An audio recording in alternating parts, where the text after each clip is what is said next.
DSCR loans are designed for investment properties. They assess whether the property's income can cover its debt obligations. This makes them crucial for real estate investors to secure financing without financial strain.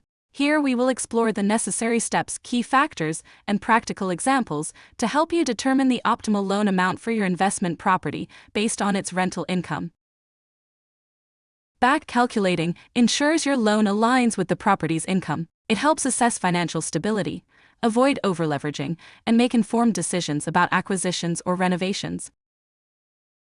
These 6 factors influence DSCR loan pricing. For example, a higher NOI and stable rental income mean you can support larger loans. Meanwhile, operating expenses and loan terms impact affordability. Start by calculating your NOI, then use the desired DSCR to find the maximum debt service. Finally, determine the loan amount using the debt service factor based on the interest rate and loan term.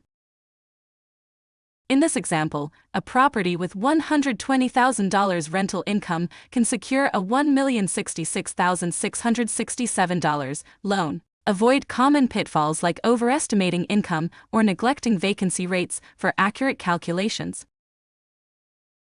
Mastering DSCR calculations empowers you to make smarter real estate investments. Always refine your calculations and consult professionals for the best outcomes. OfferMarket is your all-in-one real estate investing platform. Access off-market properties. Access fast, reliable funding. Save hundreds on your insurance premiums. Let's grow your portfolio.